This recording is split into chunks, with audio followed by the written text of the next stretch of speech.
Esifa, this is GLazerbolt from GamerFusion.com, and what is going on, guys? Today, welcome to our episode of Trials of Osiris, how to become a better player in Trials of Osiris. I am going to be helping you guys every week on learning something new that you might already know, or you're trying to have a hard time deciding on what to do with a perk or an ability for when you guys play Trials of Osiris. As you guys know, Trials of Osiris is totally different from any other type of game style as far as a 6v6 is concerned to a 3v3. You're going to want to go to the lighthouse, and I'm going to try to help you out the best way I can to actually make you guys go flawless and get that awesome lighthouse reward if you so wish. Now, do keep in mind, I am not the best Destiny player. I am not the best Trials of Osiris player, but I do know a lot of things that have to do with Trials. I went from being really, really bad to actually being decent at the game, and I'm constantly improving, and I think if I could improve, you guys are more than welcome to improve. So here we go. We're going to talk about one thing in specific, and that is something I get a question asked a lot. Laser.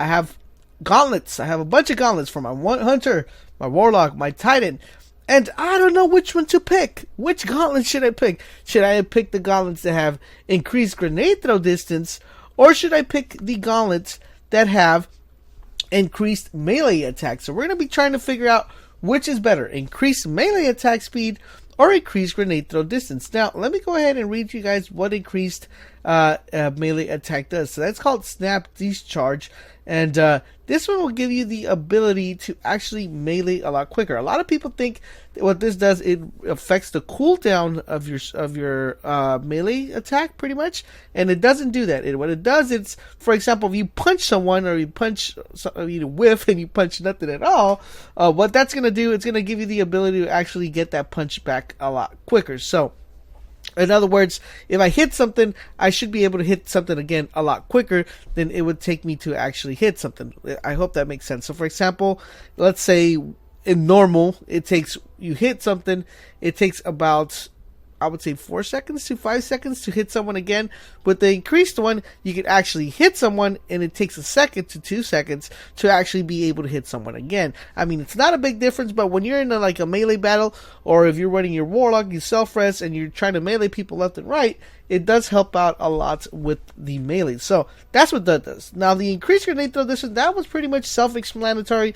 It's going to allow you to throw your grenade a little bit further out and actually get in contact, especially if you're throwing, depending on what type of grenades you're throwing. So it does help out. It does help out exponentially. Actually, you can notice the difference when you have it on and when you don't have it. So the question becomes which one's better, or which one should I equip? So the way I have broken this down is the following way. It's going to be based upon what type of class you are. For example, if you're a warlock, if you're a hunter, if you're a titan, and then it's also going to be playing upon the part of what type of subclass you are. So I'm going to go ahead and cover each individual subclass and each individual character, and we are going to go ahead and get started with that. So, rule of thumb is the following. If you're a warlock and you are running Sunslinger or Stormtrance, highly recommend the punch. The reason why I recommend the punch, as you guys know, that pretty much the Stormcaller punch is pretty much a sniper. It's just a sniper melee if you think about it. So you're definitely gonna want to have your melee as quickly as possible, because sometimes you might miss one and you might just want to go ahead and hit the person again, or you hit the person once and you want to hit them again. Then you're gonna want to have that increased melee speed. That works very well for Stormtrance.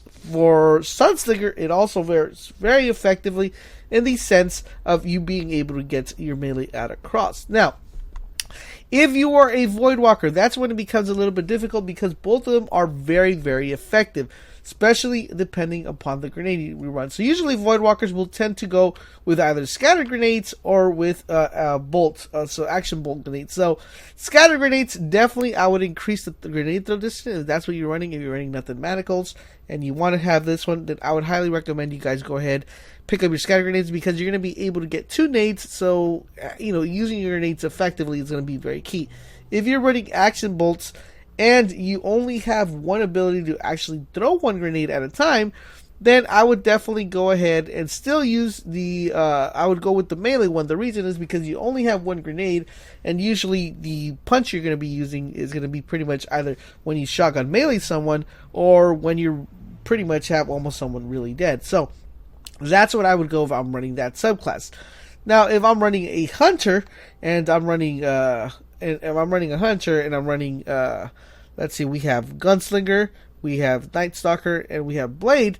Those are primarily, all three of them, I would definitely go ahead and go with a pretty much a grenade throw distance. Now, do keep this in mind. If you are a shotgun person that you love to shotgun, then the melee attack speed is going to be a lot more exponential, a lot more better for you, because that means you're more of an aggressive player. If you're more of an aggressive player, that means you're going to be using your melee a lot more than you're actually going to be using your grenades. So I would definitely go with the attack melee. So anytime you're trying to decide if you run a lot of shoddy, melee is always going to be key. If you don't run a shoddy, you mostly run a sniper, and you're more of a passive player, then definitely go with the grenade throw distance. So pretty much rule of thumb, if you're a hunter, go with a grenade throw distance. But if you're running shoddy, then go with the melee. Now, if you're a Titan, and this one's actually broken down into a different set, what I would do is, if I'm running defender and if I'm running striker, I would definitely go with melee punch all the way. I would definitely go ahead and increase my melee for my Titan, because what happens with the Titan is sometimes you whiff a lot, because his little T-Rex arms are kind of short, and you kind of tend to miss a little bit. So it's always better to have that punch in case you miss. Now, I'm not saying everybody's going to miss, but it's always better to have multiple punches on your Titan, just because the Titan is so easily to actually punch someone and get away, because they're just super duper fast. Now, if you are running a hammer Titan, then I would go with the grenade throw distance, depending upon the grenade you actually pick. Usually, if you do the incendiary one or the sticky one, you're going to want to have that grenade throw distance, just because it's very effective to use with the Sunbreaker. Now, keep this in mind. Once again, rule of thumb, if you're running a shoddy, then go with the melee.